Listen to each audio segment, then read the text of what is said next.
Oui, Vincent, alors 15% du sel de table des Français provient d'ici, des marais salants de Guérande. Et cet or blanc est récolté par des paludiers comme vous, Gabriel. Qu'est-ce que vous étiez en train de faire?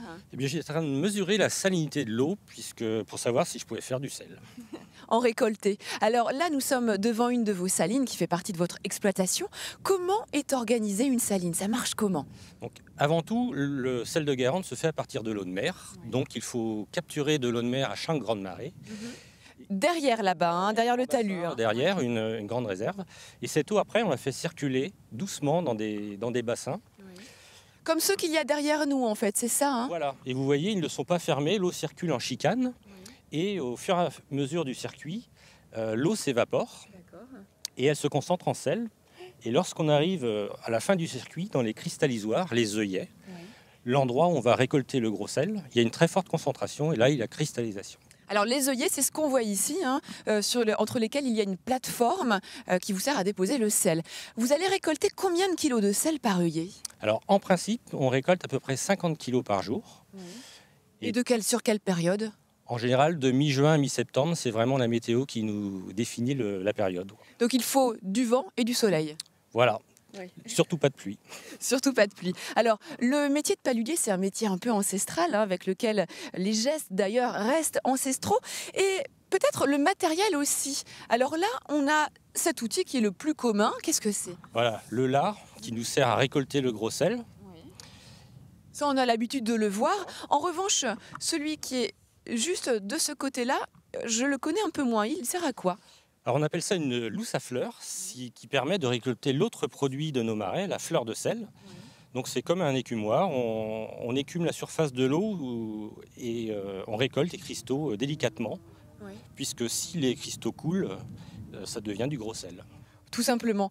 Est-ce que ces outils ont beaucoup évolué au fur et à mesure du temps? Alors surtout les manches qui sont devenus beaucoup plus légers, parce qu'avant c'était des outils avec des manches en bois, maintenant c'est de la fibre de verre ou du carbone. Je vais vérifier, laissez-moi voir. Oui, mais si, c'est léger. C'est encombrant, mais c'est léger en tout cas. Bon, merci Gabriel. On se retrouve tout de suite. On va découvrir un peu plus la faune et la flore des marais salants de Guérande. À tout de suite.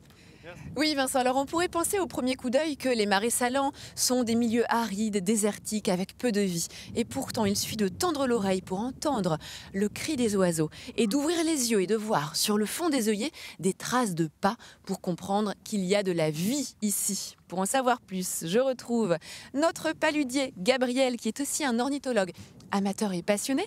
Ces traces de pas, elles appartiennent à quelle espèce d'oiseau? Alors celle-ci à la mouette rieuse, mais on aurait pu aussi trouver des traces d'avocettes ou des chasses blanches qui viennent se nourrir aussi dans nos œillets. J'ai également vu sur la route des aigrettes garzettes. Mais qu'est-ce que viennent chercher tous ces oiseaux ici? Qu'est-ce qu'il y a comme nourriture dans des milieux aussi salins?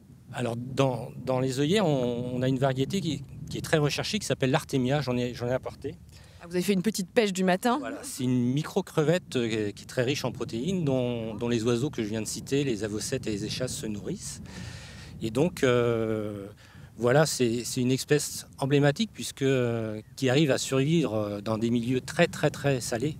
C'est vraiment extraordinaire qu'elles arrivent à se développer dans des milieux si salés. Et finalement, dans les marais salants, on a des degrés de salinité différents qui font qu'il y a des écosystèmes aussi qui sont très différents. Voilà.